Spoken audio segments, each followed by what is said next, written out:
to be part of the planning of the big picture, that they have the responsibility, and that there are ways to fulfill this responsibility of holding your elected officials accountable. That includes me, right? And so I tell all my constituents, I tell everybody I ran into, hey, you know what? This is a job like any other job. You are paying my salary. I have healthcare benefits because you're paying into them. So I better be doing work to represent you. And if I'm not, guess what you can do? You can fire me. And that happens at the ballot box, right? It doesn't matter how close we are as friends, right? It doesn't matter how close you are with an elected official. They could be your best friend. You still need to be able to hold them accountable. And that person has to be okay with being held accountable, right? Or else why are we in this position? This is a complaint-based position. So one of the things that got me upset when I was trying to get a little bit closer to my local government and figure it out was, I would go to my elected representatives and I would say, hey, like, how come we don't have a park bench, here, or shade for people that are using transit multiple times a day on the North Santa Fe corridor? There's no shade. Oh, we don't have money for that. And I'm looking, and at first, I thought we did have a poor city. I thought we had a poor city, and it's not an excuse, but it was kind of an excuse for me. Like, oh, we have a poor city. And then I started seeing the downtown grow, and I was like, do we actually have a poor city? And then I got into this document called the budget, right, that no one really looks at. And I was like, wow, we have $21 million in our reserve. Yes. At some point, a goal of 35% reserves, that's deferred investment in the community. And what happens when you have deferred investment, deferred maintenance? It just costs us a lot more. And Wall Street, our ratings can only get so good, right? So at some point, we really have to put pressure on our elected officials to include people in these conversations a little bit more, because unfortunately, the way that I see it is this body acts as though it's their money and they do whatever they want. And that's not okay. It's not okay that we had this many 0 workshops when we went from a 1-year budget to a 2-year budget. We didn't ask for public input. And just because people right now aren't used to doing that doesn't mean that it's an excuse for us not to do it. Just because, if the city holds a workshop, only a few people go, that's not an excuse not to do it. That means that there's a lot of room for improvement because we have over 100,000 people here. So if we're not getting people to workshops, are we doing it bilingual? 40% of our residents here in Vista speak a language other than English, with the bulk being Spanish, and we don't have interpreting at our council meetings. I've had to do on-the-fly interpretation and translation from my position. So we're not really telling people that they're welcome. Yeah. So that's where I think it's really important for young leadership to get into the mix, to set examples that you don't have to wait to be great. I waited way too long. It took me way too long to figure out that I was voting for all these years wrong in my own backyard, that it's not okay to just look at a little blurb and fill in the circle, right? I didn't even vote in a primary until 2018. I had no idea how important primaries were. I had never had anyone door and tell me to vote until 2018, right? And so, getting into politics, I had no idea that you can meet candidates before they become elected, or you can meet electeds when they're trying to get reelected. And that means you can meet Mike Levin running for Congress. That means you can meet Tasha Burner Horvath running for assembly, right? That means you can meet Gavin Newsom running for governor. Like, it's crazy. I had no idea that you could actually field questions and participate in the process of choosing who becomes an endorsed candidate. This has been such an eye-opener to me. And it really is like learning another language.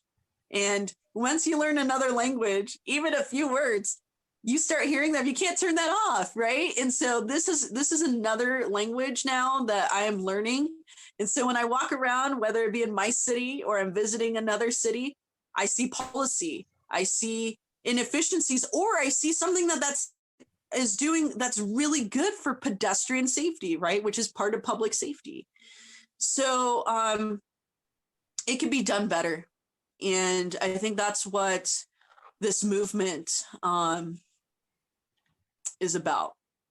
And it's a movement of people just wanting real people in office that will say, you know what, yes, let's have a conversation.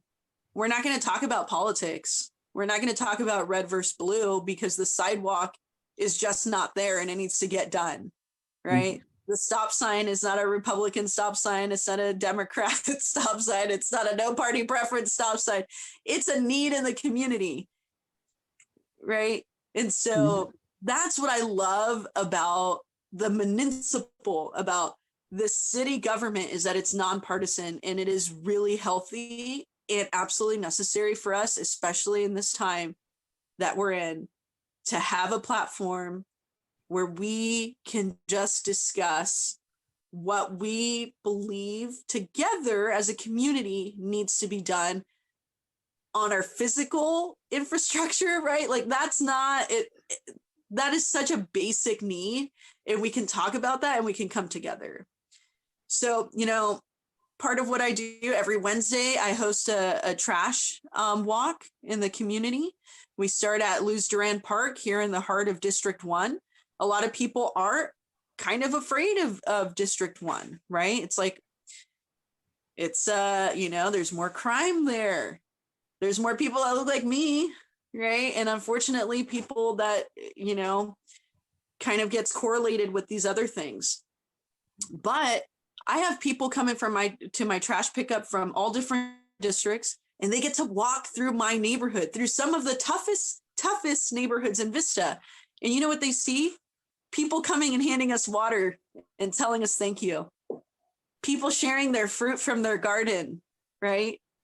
People who are not even able to vote getting up and doing this every Wednesday at 9 a.m., walking for 2 miles just because they love their city so much. So it is phenomenal what we can do as elected officials. I was able to work with the state and the county and the school district to get a COVID testing site right here in the heart of my district, where we have a lot of people that can't access testing because they don't have a vehicle. That's great. We just got it open on the 11th. And you know why? Because I don't care which side of the aisle my elected officials sit on. They have the ability and the responsibility to pay attention to the needs of my community, because it's our community, right? So I'm going to do all I can to make sure that I'm holding them accountable, right? Especially if I endorse people. That's a whole other thing. It's like, then I really, you know, if you want to get an endorsement, you're going to be held accountable to the highest standard. But yeah, I could talk forever and ever and ever and ever, but I do want to be able to field some questions. And I don't know, I haven't even looked at the time. I probably should time myself. You're doing great. Where are we at for time? And should I start fielding some questions? I love just like open discussion too. And I take all questions, so I'm not scared to answer. You're doing great on the time. And we've got a couple of questions, I think, in the chat. Are you able to look at the chat? Yeah, let's see here. Let me pull it up. Lots of compliments. All right.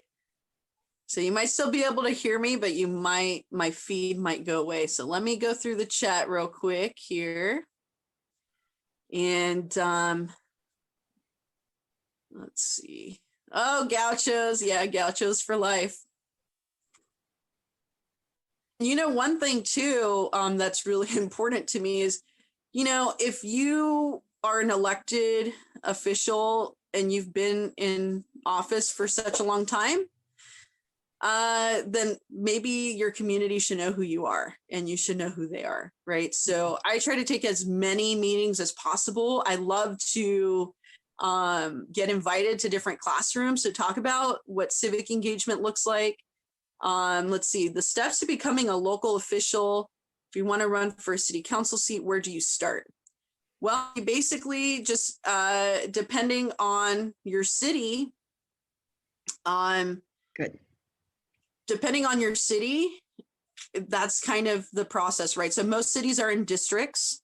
So if you're going to run for a council seat, you got to look at when that seat's open. So for example, I serve a 4-year term, 2018 through 2022.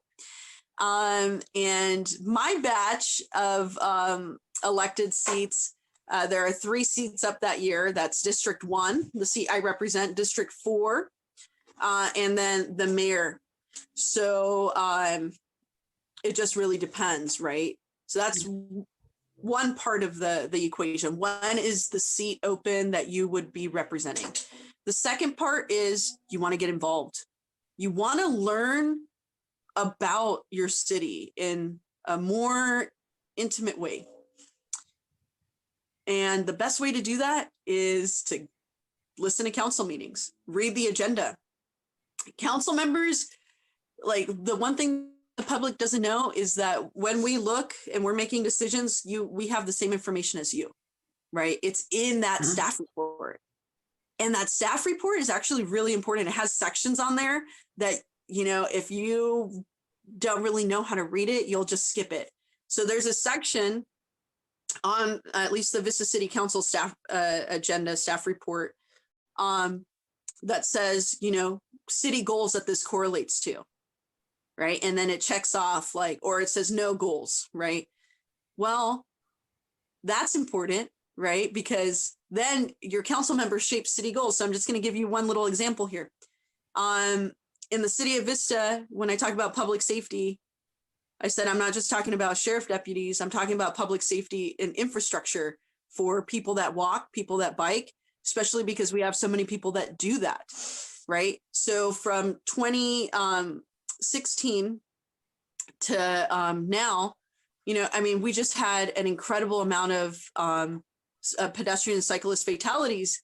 And actually it was almost, with the exception of 2 years, it was 2010. It's on the Circulate San Diego website. And you can actually look at your individual city. All the cities have a little report. So I highly recommend Circulate San Diego. Take a look at their report. But with the exception of 2 years, we had more pedestrian cyclist fatalities than we had homicides in a given year. Right. And if you look at your city, that's almost the same for every city. So when we start talking about public safety, why don't we talk about that? Right. And a lot of these are just moms taking their kids to school. Mm-hmm. We had in a month 2 moms that were hit on their way to and from school, crossing, not jaywalking, right? It's like the thing here in the city of Vista is like, oh, it's not the city's fault. People are just jaywalking. Even if they are, then that means that we're not building proper infrastructure, right? Because people are telling us where they want to cross and we're not doing that. Instead, we put up a fence and say, you can't cross here, right? Let's continue to divide our city. So get involved, learn how to speak about the city by reading about the city. And that will take you in so many directions. And you'll meet a ton of people too, because you'll meet other people that are civically engaged and they don't go to every meeting. But if you do, or you go to a bunch of them, you'll meet those people. So that's my answer to that. Corinna, we could listen to you forever. You've got so much energy and I feel like you just got started, but we're going to have to move on. We want to thank you so very much for bringing us your vision. You're so inspiring. And boy, if all elected officials were like you, would be a very lucky country.